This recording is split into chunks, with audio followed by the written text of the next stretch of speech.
दुसरी एक्सक्लुझिव्ह बातमी संतोष देशमुख हत्या प्रकरणाची। पोलिसांनी वेळीच कारवाई केली असती तर संतोष देशमुखांचा जीव वाचला असता असं म्हणण्याचं कारण म्हणजे देशमुखांचं अपहरण झालं त्यावेळी त्यांच्यासोबत असलेल्याचा जबाब।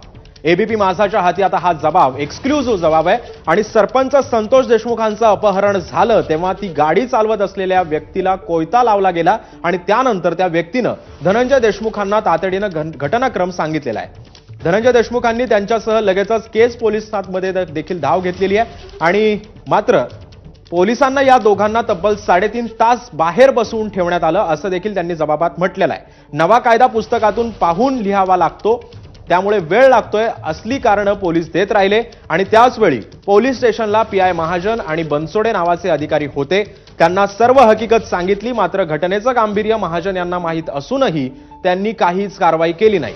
आरोपींचे मोबाईल लोकेशन शोधलं नाही। अपहरण करणारी स्कॉर्पिओ ज्या बाजूने गेली तिथे देखील शोध घेतला नाही। देशमुख गंभीर अवस्थेत सापडल्यावर याच प्रत्यक्षदर्शीची सही आहे मात्र ती सुद्धा पोलिसांनी घेतली आहे।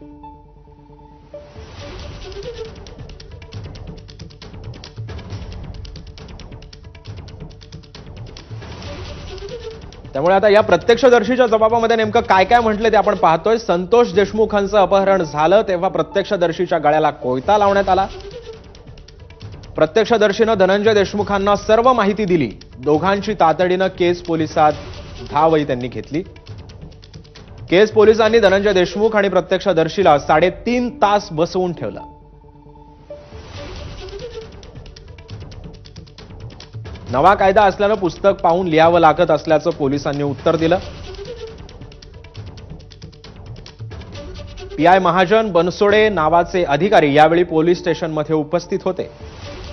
आवादा कंपनीतील धमकी प्रकरण माहिती असूनही महाजन यांनी हालचाल देखील केली नाही। प्रत्यक्षदर्शीनं सांगितलेल्या माहितीवर कोणतीही कारवाई करण्यात आलेली नाही। आरोपींचे मोबाईल लोकेशन शोधलं नाही। स्कॉर्पिओ कोणत्या दिशेला गेली होती ते देखील शोधलं नाही। देशमुख गंभीर अवस्थेत सापडल्यावर केवळ प्रत्यक्षदर्शीची फक्त आणि फक्त सही घेतली।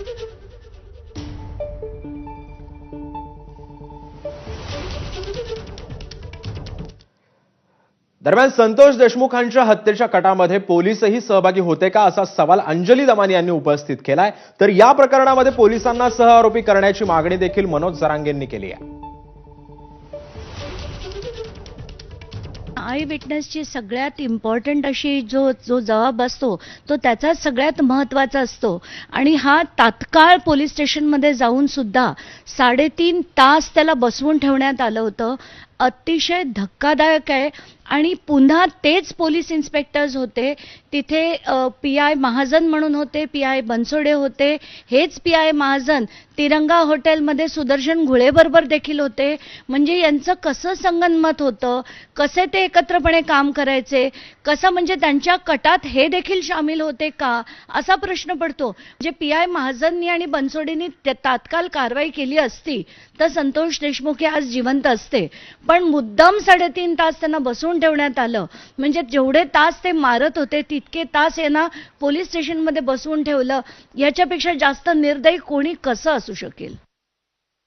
ऐकून आता जसे जसे खुलासे व्हायलेत ना खूप धक्के बसायला लागले की ते प्लॅनिंग ना हे विषय झाले। गुंडगिरी संपवायचं असेल तर हे आरोपी मात्र आता फासावरती लवकर जाणं गरजेचं। पण संतोष भाईच्या न्यायासाठी मीडिया सुद्धा तेवढ्याच ताकदीनं पळत होतं। सरकारला तपास यंत्रणेला गांभीर्यच नाहीये या विषयाचं। पण यांना सहआरोपी खरोखर करायला पाहिजे आणि यांच्यावरती जर असतील शासकीय अधिकारी म्हणून जास्तीचे कलम कामचुकारपणा केला किंवा कायद्याची मोडतोड करायचं काम या 2-3 पोलिसांनी अधिकाऱ्यांनी केलं हे मारणाऱ्यांपेक्षा मोठे दोषी आहेत। मारणाऱ्यांपेक्षा खूनच खरा हे अधिकाऱ्यांमुळे झालंय।